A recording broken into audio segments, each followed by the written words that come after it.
Hello students, today we will study second chapter scientific management. और आज का हमारा टॉपिक है techniques of scientific management. Scientific management की टेक्निक एक्चुअल में आपने अब तक कर चुके हो कि टेलर ने जो साइंटिफिक मैनेजमेंट का कंसेप्ट दिया और उन्होंने अलग अलग टेक्निक्स बताई कि कैसे वर्कर्स की 100% आउटपुट ली जा सकती है, 100% एफर्ट ली जा सकती है। तो इसके लिए उसने टोटल 9 टेक्निक बताई। उसमें पहली टेक्निक है functional foremanship. Functional foremanship, F.W. Taylor has propounded the functional foremanship. Functional foremanship उन्होंने बनाई और this is totally based on the principle of specialisation या डिवीजन ऑफ वर्क। काम को बांटने से रिलेटेड है ये। और it makes utilisation of the expertise of various experts. जो एक्सपर्ट हैं उनकी एक्सपर्टाइज यानी कि उनकी कैपेबिलिटी का 100% यूज करने के लिए ये टेक्निक बनाई गई। क्या था इस टेक्निक के अंदर? इस टेक्निक को एक डायग्राम से समझाया हुआ है। ये डायग्राम है आपके सामने। क्या? सबसे पहले फैक्ट्री मैनेजर है। फैक्ट्री मैनेजर के नीचे 2 अलग अलग ऑफिसर बनाए गए, planning officer and production officer. फिर प्लानिंग ऑफिसर के नीचे 4 वर्कर लगाए गए, root clerk, instruction card clerk, time and cost clerk, discipline officer. और प्रोडक्शन ऑफिसर के under gang boss, speed boss, repair boss and inspector. ये 4 एम्प्लॉइज के नीचे वर्कर काम करता है जो फैक्ट्री के अंदर काम करता है। तो फैक्ट्री मैनेजर के अंडर 2 ऑफिसर थे। ये अलग डिपार्टमेंट बन गया, ये अलग बन गया। फिर आगे और काम सब डिवाइड कर दिया गया, फिर आगे डिवाइड कर दिया गया और उनसे वर्कर से काम करवाया गया। सभी वर्कर एक एक काम ही कर रहे हैं और अपने काम में वो क्या होंगे? एक्सपर्ट होंगे। क्या उन्होंने इसको एक्सप्लेन किया? स्पेशलिटी ऑफ प्लानिंग डिपार्टमेंट, जो मैंने पहले प्लानिंग डिपार्टमेंट बताया, उसके नीचे 4 थे ना, root clerk, instruction card clerk, time and cost clerk and discipline clerk. Root clerk, this clerk specifies the sequence of completing A particular work. किसी काम को करने का सीक्वेंस क्या होगा कि फर्स्ट नंबर पे क्या काम होगा, सेकंड नंबर पे क्या काम होगा, थर्ड नंबर पे क्या काम होगा, उस सीक्वेंस को डिसाइड करता है ये क्लर्क। सिर्फ इसका यही काम है। He also decide the job to be done for day, भी दिन में कौन सा काम होगा and where it to be done, और कहां पर काम किया जाएगा। सेकंड नंबर पे है इंस्ट्रक्शन कार्ड क्लर्क। वर्कर्स के लिए कार्ड पर ये इंस्ट्रक्शन लिखता है कि इस वर्कर ने आज के दिन ये काम करना है। ठीक है, ये कार्ड तैयार करता है हर वर्कर के लिए। लेकिन ये प्रोडक्शन ऑफिसर जो कि दूसरी साइड है, प्लानिंग ऑफिसर के अंडर है ये तो, लेकिन दूसरी साइड जो प्रोडक्शन ऑफिसर है उस ऑफिसर को के अंडर गैंग बॉस होता है। गैंग बॉस क्या करता है क्या नहीं करता वो मैं बाद में बताऊंगा। गैंग बॉस होता है, उस गैंग बॉस को ये कार्ड तैयार करके देता है instruction card clerk. Third number पे time and cost clerk. This clerk decide to when a particular work is to be started, कब कोई काम शुरू होगा, एंड फिनिश्ड, कब कोई काम खत्म होगा। कहने का मतलब ये टाइम बता देता है, भाई इतने टाइम में कोई काम पूरा करना है। आगे है डिसिप्लिन ऑफिसर। डिसिप्लिन बनाने का काम करता है कि जो भी काम चल रहा है वो डिसिप्लिन वे में पूरा हो। तो ये 4 क्लर्क बैठे हैं, ऑफिसर बैठे हैं जो प्लानिंग डिपार्टमेंट के अंदर काम कर रहे हैं। उसके बाद दूसरी side I production department. Production manager के अंडर 2 थे ना, एक तो प्लानिंग ऑफिसर, दूसरा प्रोडक्शन ऑफिसर। तो प्रोडक्शन ऑफिसर के बारे में हम देखते हैं। तो मैंने इसमें पहला है गैंग बॉस। इससे पहले भी जिक्र आया था गैंग बॉस। क्या था? इंस्ट्रक्शन कार्ड क्लर्क ने जो कार्ड तैयार किया है वो किसको दिया? गैंग बॉस को दिया। अब गैंग बॉस क्या काम करेगा? Workers are divided into various groups. Workers के ग्रुप बनाए जाते हैं, 5-5, 6-6 वर्कर्स के ग्रुप बनाए जाते हैं और उनको कंट्रोल करने के लिए ग्रुप का एक लीडर बनाया जाता है। उस लीडर को क्या बोलते हैं? Gang boss. A group leader is selected who is known as gang boss. इसका काम क्या है? He is expected to ensure that both the worker and machine are fit enough for production. भाई वो काम करने के लिए तैयार रहे, मशीन भी और वर्कर्स भी। ठीक है। जितना भी मटेरियल उनको काम करने के लिए चाहिए वो उनको अवेलेबल करवाए। यानी निगरानी के लिए, वर्कर्स की निगरानी के लिए बॉस बना दिए जाते हैं, 5-5, 6-6 वर्कर्स के लिए गैंग बॉस बना दिए जाते हैं। इंस्ट्रक्शन कार्ड क्लर्क उन गैंग बॉस को, जो कि उस गैंग बॉस के नीचे जितने भी वर्कर काम करेंगे उन वर्कर्स के कार्ड तैयार करके देता है, इंस्ट्रक्शन कार्ड, जिस पर वर्कर्स के लिए इंस्ट्रक्शन लिखी हुई होती है। आगे है speed boss. Main function of the speed boss is to ensure, जो स्पीड बॉस है उसका क्या काम है कि काम पर्टिकुलर सही स्पीड से, एक्सपेक्टेड स्पीड से, रिक्वायर्ड स्पीड से चलता रहे, इस बात को इंश्योर करता है स्पीड बॉस। अगर काम सही स्पीड से नहीं चल रहा है तो उसकी कमी ढूंढने की कोशिश करता है स्लो स्पीड का, और सॉल्यूशन निकालने की कोशिश करता है। तो स्पीड बॉस स्पीड मेंटेन करने का काम करता है। रिपेयर बॉस अगला है। Main function of repair boss is to keep the machine and tools in working condition, काम करने की कंडीशन में रहे, यानी उनमें कोई खराबी ना हो, एनवायरमेंट सही रहे, टूल्स सही रहे, etcetera. Inspector, he inspect the things produced, जो चीजें बनाई गई हैं, and compare there quality with the standard, जो स्टैंडर्ड डिसाइड किया था भी हमने ऐसा काम करना है, उससे वो एक्चुअल वर्क परफॉर्मेंस को कंपेयर करता है, चेक करता है, और अगर कमी मिलती है तो उसको ठीक करने की कोशिश करता है, करेक्टिव एक्शन लेता है। तो ये इंस्पेक्टर का काम है। तो मैंने जो डायग्राम बताया था, इस डायग्राम की जो डिटेल अभी आपके सामने एक्सप्लेन की है कि ये अलग काम करते हैं और ये अलग काम करते हैं, और उन सब के नीचे वर्कर है। गैंग बॉस क्या करता है, जब वर्कर फैक्ट्री में एंटर करते हैं तो फैक्ट्री में एंटर करते टाइम उनका कार्ड, इंस्ट्रक्शन कार्ड, वो उनको देता है। उस कार्ड के अकॉर्डिंग वो पूरा दिन काम करते हैं। काम करने के बाद वापसी में वो कार्ड दोबारा से अपने गैंग बॉस को देकर चले जाते हैं। इस तरीके से वर्किंग चलती है। ठीक है, सभी लोग अपना अपना काम कर रहे हैं, सेपरेट वर्क कर रहे हैं, इसलिए यहाँ डिवीजन ऑफ वर्क को फॉलो किया जा रहा है और स्पेशलाइजेशन के बेनिफिट मिल रहे हैं। सेकंड टेक्निक है standardisation of work. Standardisation means setting standard for different activities after due deliberation, जानबूझकर, सोच समझकर अलग अलग कामों के लिए स्टैंडर्ड तय करना। भाई ये काम इतने समय में होगा, इतना इस आदमी ने करना है, इस क्वालिटी का माल यूज करना है, इस क्वालिटी का माल तैयार करना है, ये डिसाइड कर दिया जाता है। In other words, worker is expected to do the standard amount of work every day. जो उसको स्टैंडर्ड वर्क बताया गया है, वर्कर से ये एक्सपेक्ट किया जाता है कि वो काम हर रोज करके जाए। ठीक है, स्टैंडर्ड पर्सन्स के लिए तो डिसाइड होता ही है, सब बाकी चीजों के लिए भी, कच्चा माल कौन सा यूज होगा, रॉ मटेरियल, मशीनें कैसी यूज होंगी, टूल्स, टेक्निक्स, कंडीशन, ये सब डिसाइड पहले से कर लिया जाता है।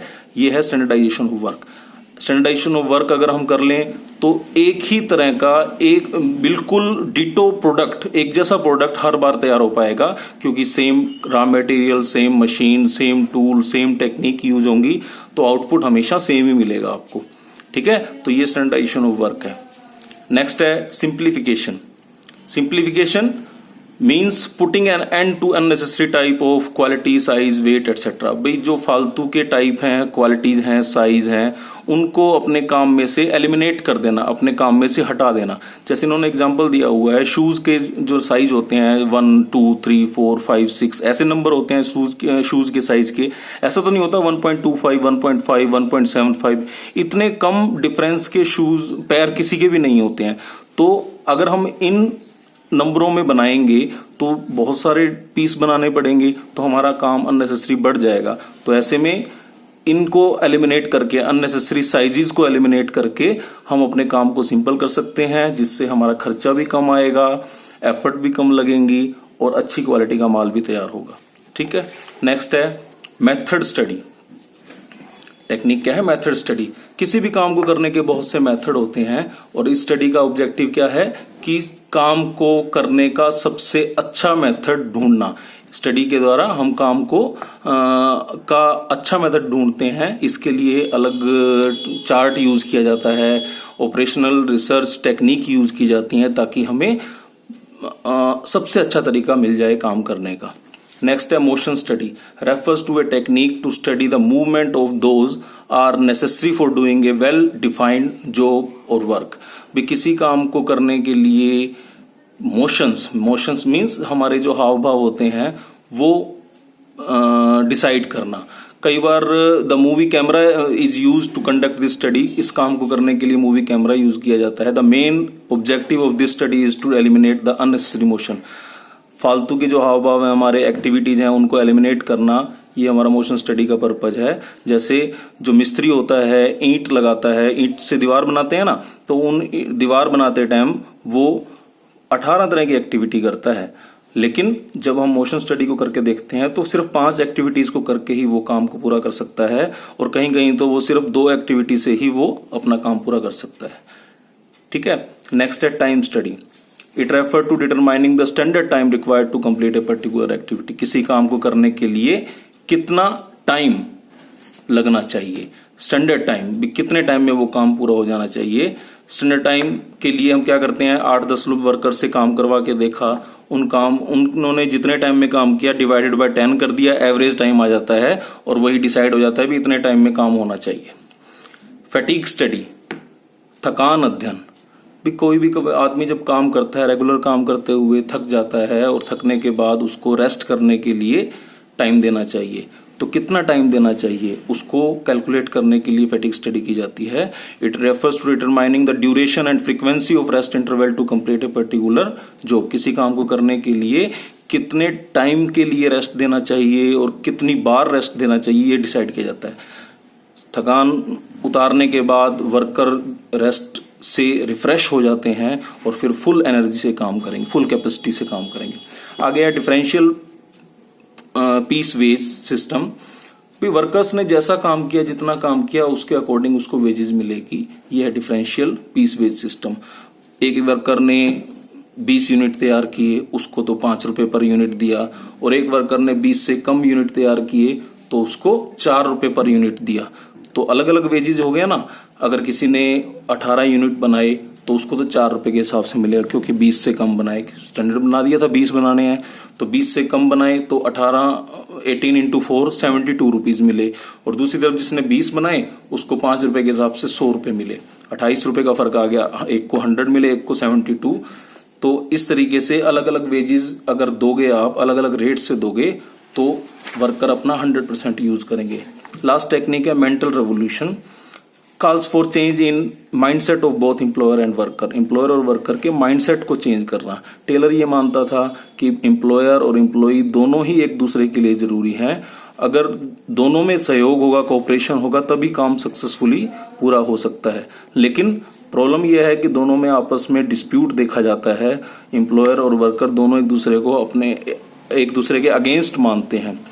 ठीक है, तो क्योंकि दोनों सोचते हैं अभी हम इम्पोर्टेंट हैं, एम्प्लॉयर सोचता है कि मैंने पैसा लगाया है तो मेरे बगैर काम नहीं चलेगा, और वर्कर सोचते हैं कि एफर्ट सारी हम कर रहे हैं, काम हम कर रहे हैं, तो हमारे बगैर काम नहीं चलेगा।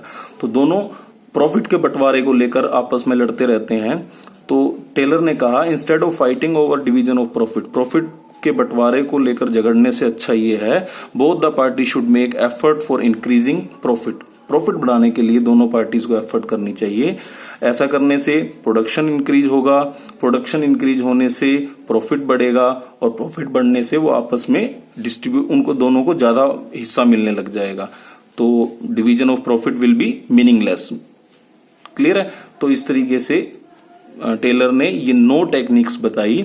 इसी जो सिचुएशन को उसने मेंटल रिवोल्यूशन का नाम दिया, कि मानसिक क्रांति, वर्कर समझे कि मैं मालिक के बगैर अधूरा हूं और मालिक समझे कि वर्कर के बगैर मेरा काम नहीं चल सकता। इस तरीके से 9 टेक्निक्स एक्सप्लेन की हैं टेलर ने। ठीक है, टेलर और फेयोल में कुछ सिमिलरिटीज हैं। क्या? सॉल्यूशन ऑफ मैनेजरल प्रॉब्लम, दोनों ने मैनेजरल प्रॉब्लम का सॉल्यूशन दिया है, दोनों ने प्रैक्टिकल एस्पेक्ट को कंसीडर किया है, प्रैक्टिकली जो चीजें पॉसिबल हैं उस पर ध्यान दिया है। States on good relation, industrial relation, दोनों ने इस बात पर ध्यान दिया है कि जो इंडस्ट्रियल रिलेशन है वो अच्छे होने चाहिए। क्लियर? डिसिमिलरिटी भी है, अब दोनों हम स्टडी कर चुके हैं टेलर और फेयोल के बारे में, दोनों में ही डिफरेंस देखे जा सकते हैं। टेलर प्रोडक्शन एरिया से यानी फैक्ट्री एरिया से बिलोंग करता था, जो फेयोल था वो हायर लेवल ऑफ मैनेजमेंट से बिलोंग करता था। टेलर ने यूनिटी ऑफ कमांड को फॉलो नहीं किया, मैंने वो डायग्राम दिखाया था, उसमें वर्कर्स के ऊपर 4 प्लानिंग ऑफिसर के अंडर थे और 4 प्रोडक्शन ऑफिसर के, तो टोटल 8 ऑफिसर थे वर्कर के। तो ये यूनिटी ऑफ कमांड को फॉलो नहीं करता, जबकि ये स्ट्रिक्टली फ्योल कहता था कि यूनिटी ऑफ कमांड फॉलो करनी चाहिए। क्लियर? टेलर के जो प्रिंसिपल हैं, जो टेक्निक्स हैं अप्लाइड इन स्पेशल सिचुएशन, वो स्पेशल सिचुएशन में एप्लीकेबल हैं, जबकि फ्योल के प्रिंसिपल हर सिचुएशन में एप्लीकेबल हैं। क्लियर? ये तो दोनों में सिमिलर ही है कि ऑब्जर्वेशन और एक्सपेरिमेंट पर बेस्ड है टेलर के जो प्रिंसिपल। सेम केस फ्योल के भी हैं, लेकिन फ्योल के जो प्रिंसिपल है वो यूनिवर्सल ट्रूथ है, हर सिचुएशन में सही है। क्लियर? टेलर ने बहुत सी टेक्निक्स यूज की जिससे वो प्रोडक्टिविटी बढ़ा सकते थे, लेकिन इसने क्या किया, फ्योल ने एडमिनिस्ट्रेशन लेवल इंप्रूव करने की कोशिश की। टेलर की अप्रोच साइंटिफिक है, फ्योल की अप्रोच प्रोफेशनल है। टेलर ने साइंटिफिक मैनेजमेंट बताया और फ्योल की only general thinking about administration है। कंक्लूजन यही है कि दोनों ने मैनेजमेंट की फील्ड में बहुत ज्यादा इंपॉर्टेंट कंट्रीब्यूशन दिया है। इनकी इंपॉर्टेंस को कम करके नहीं लिया जा सकता। ठीक है, तो ये हमारा सेकंड यूनिट का सेकंड चैप्टर है साइंटिफिक मैनेजमेंट, जिसके लिए होमवर्क आपका यही है कि इस चैप्टर को, इस यूनिट को एक्चुअल में, इसके पीछे केस स्टडी दी हुई है वो आप स्टडी करोगे, उसके सॉल्यूशन निकालोगे। अगर कोई डाउट हो तो वो डाउट आप पूछ सकते हो। Okay student, bye.